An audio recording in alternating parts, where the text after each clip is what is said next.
Supply chain procurement and distribution globalization.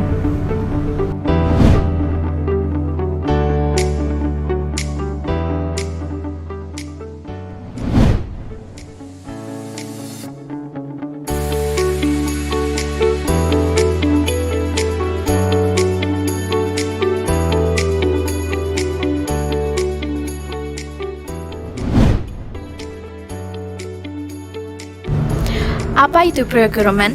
Procurement atau pengadaan adalah proses aktivitas pemenuhan dan persediaan barang atau jasa dalam kontrak atau pembelian langsung guna mencukupi segala kebutuhan bisnis. 4 proses procurement.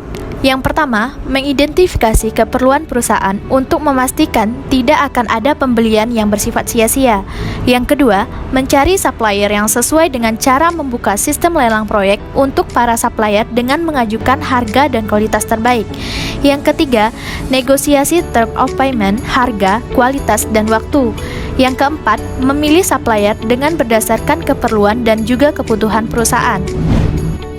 E-procurement atau pengadaan elektronik adalah bagian dari perdagangan bisnis to bisnis atau B2B yang dilakukan di internet, di mana pembeli melakukan pembelian langsung dari pemasok melalui situs web dengan menggunakan perangkat lunak atau melalui marketplace, e-hub, dan pertukaran perdagangan.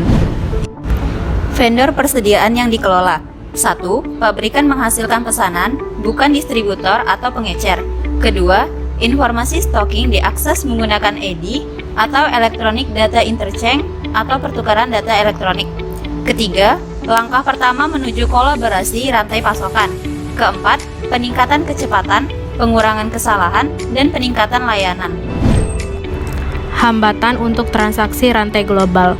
Yang pertama, peraturan yang selalu berubah yang bervariasi dari satu negara ke negara yang mengatur impor dan ekspor barang.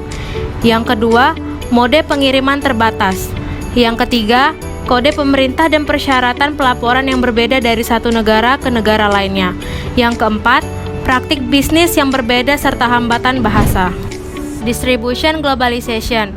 Dalam setiap proses globalisasi, peran distribusi barang atau jasa dalam pasar industri dan konsumen lokal jelas sangat penting.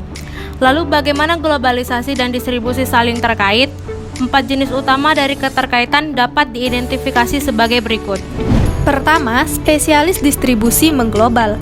Pengecer, grosir, pengirim barang, dan perusahaan transportasi lain mengglobal sebagai aspek dari pertumbuhan mereka sendiri. Strategi akhir-akhir ini, retail berbasis internet yang tentu saja akan memberikan perkembangan yang baik untuk bisnis. Kedua, globalisasi perusahaan manufaktur. Globalisasi manufaktur tidak hanya masalah produksi dan penjualan internasional, tetapi juga internasionalisasi pengadaan. Ketiga, globalisasi perusahaan retail mendorong globalisasi perusahaan manufaktur yang menjual melalui pengecer.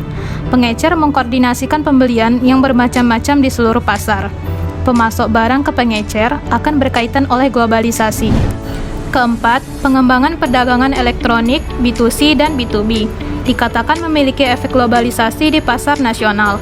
Para pendukung yang paling antusias selama hype beberapa tahun yang lalu terlalu memperkirakan jangkauan dan kecepatan proses.